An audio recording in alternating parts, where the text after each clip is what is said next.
Hey budget gardeners, Vita Loki here. Join me today as we winter sow balloon flower seeds. So let's go.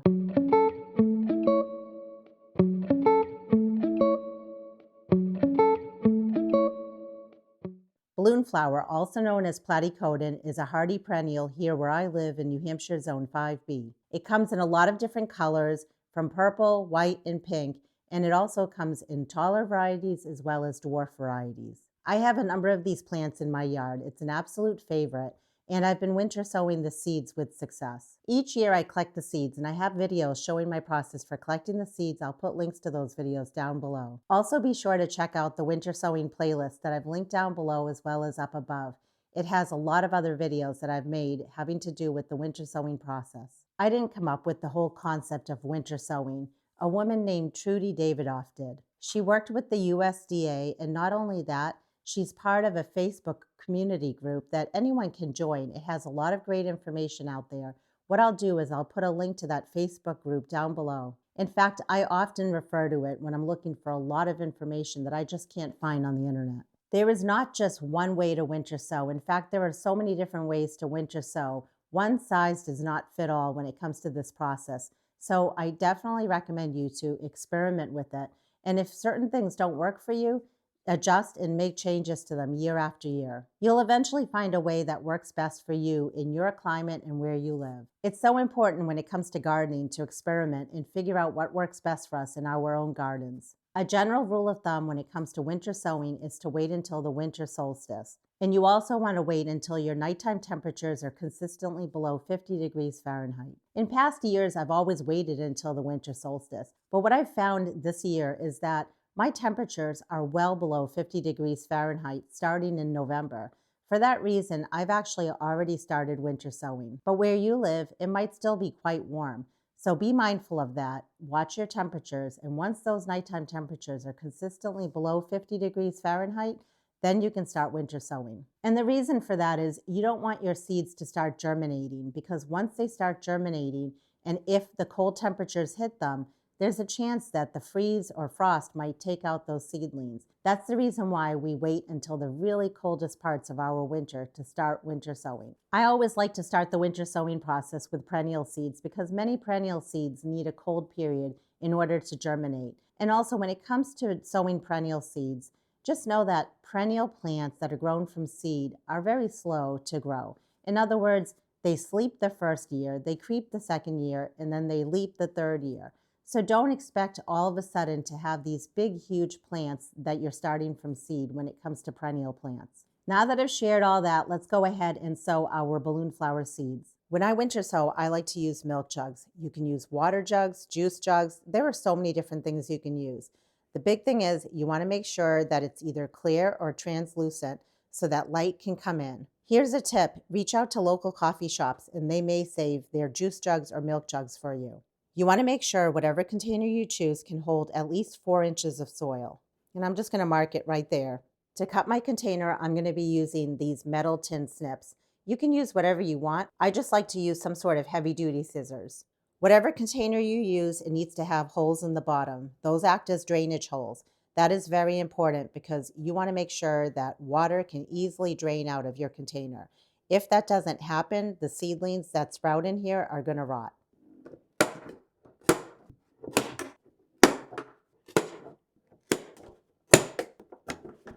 I remove the cover from the top of my milk jug. Whatever container you have, you need to have holes in the top of it to allow rain or snow to come in to water the container. In the past, I've added additional holes in the top. That is optional. You don't need to do that.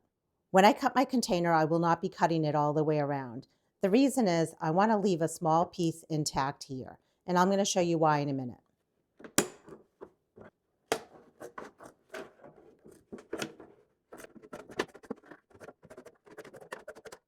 This handle allows me to open the container on days that are very hot outside so my seedlings don't fry. But then it also allows me to close my container back up on the really cold days. So basically this is a hinge and this milk jug acts as a mini greenhouse. You want to fill your container with pre-moistened potting mix. You can reuse old potting mix, you can make your own potting mix, or you can buy potting mix. You don't want to use seed starting mix because it will dry out too quickly. You also don't want to use very heavy garden soil because that will not drain well. And then you can go ahead and press down lightly in order to remove any air pockets. Here are the seeds that we're going to sow today. Just remember, whenever you start seeds, the older the seeds, the less likely they are to be viable. So if you have older seeds, it's better to sow more than less. It's up to you how many seeds you want to sow in your container. I'll be scattering the seeds pretty heavily in this container, but once the seedlings have their first set of true leaves, at that point, I'll be pricking the seedlings out of here and putting them in my landscape. And that's a close-up of what the balloon flower seeds look like. Balloon flower plants have a long taproot, so normally the plants don't like to have their roots disturbed. When it comes to taking the seedlings out of the container, I'm just going to have to be extra careful. But I've been doing this process for a number of years, and even with balloon flower seedlings, as long as you're pricking them out when they're still very small, they should be fine. They won't mind having their roots disturbed a little bit. I am spacing the seeds out a tiny bit. I don't want to have them too close to each other.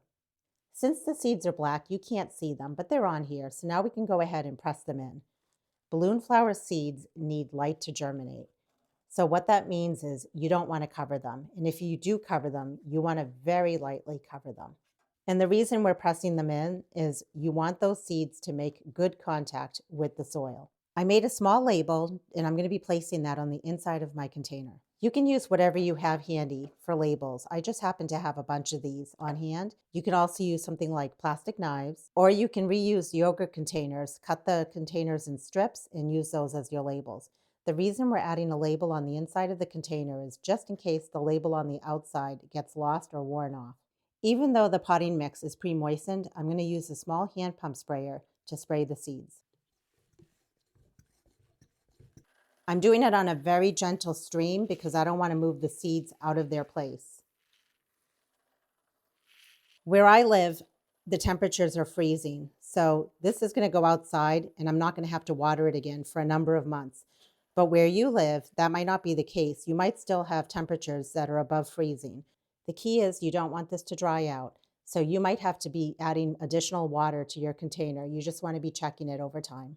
And I'm just going to wipe the sides off so that it makes it easier when I go ahead and tape this closed. I like to use duct tape in order to close my container, but you don't have to use that. Some people have used painter's tape. Other people have punched a hole in the top, punched a hole in the bottom, and closed it with something like a twist tie. And then there are other people that like to cut it all the way around and nest the top into the bottom. I've never tried any of those methods. I've only used duct tape. When it comes to winter sowing perennials, I've had a lot of success only using one or two small pieces of duct tape and closing my container with those. Other people like to use the duct tape all the way around. I just feel like that's a waste of duct tape. And since these are perennials, I feel like the perennials don't need that much protection. Now, if I was winter sowing something that was not very hardy, let's say tomatoes or an annual flower that's not hardy in my area, in that case, I would want to add tape all the way around. So you can see that it's open here, and people have asked me about that before. Isn't that going to cause harm to the seedlings as they germinate? When you think about it, these are hardy perennials. They will not germinate when the time is right. And once they do germinate, it's no different than the seeds germinating out in Mother Nature. They will be perfectly fine even on those cold days. And I'm also making sure that I'm pressing down nice and hard on the tape. I've used garden markers for labeling the outside of my containers for a number of years, and I find that they don't wear off. So I'm just going to label balloon flower. Some people don't want to add the full name on here. Instead, they might use a number system. Like they might just put a number 1, and then they have a piece of paper, and 1 equals balloon flower. Then the next container, a number 2. And then on the piece of paper that they're saving, it might have a different flower name on it. I'm going to add a label on this side as well. And the reason I'm doing it on both sides is just so when I'm outside and I have a whole bunch of containers, I can very quickly see what's inside of here.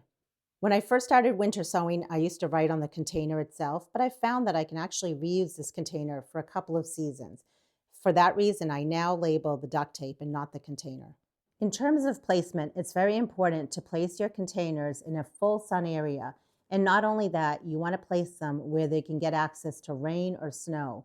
You don't want to place them underneath anything that's covered, like eaves or a covered porch, anything like that. Also, you want to place the containers in an area where they're not just going to get toppled over in the wind. You might need to corral all your containers together and put something around them so that they're not blowing around. Because when you think of it, if you have a container that has rain and snow coming through the top of it and the container falls over on its side, now rain and snow cannot get into that container. So it's very important to make sure that you're protecting them from wind. When you winter sow, different seeds will germinate at different times, so you want to be very patient with the process. My experience has been the perennial seeds will be one of the last seeds to germinate. And the seeds will germinate when the soil conditions are right for that particular seed. And not only that, it has to do with climate. I might have a seed that germinates on a certain date, but where you live, you might have that same seed germinate before or after my seeds germinate. It really just depends on the seed itself and where you live. I want to hear from you. Let me know in the comments below if you've ever sown balloon flower seeds. And if so, how did you do it? Did you sow them indoors under grow lights, outdoors using the winter sowing process, or maybe you just took the seeds and sprinkled them out in your landscape? Also, what color or what variety of balloon flowers are you growing in your landscape? Drop it down in the comment section below. And until the next video, make it a great day with gardening.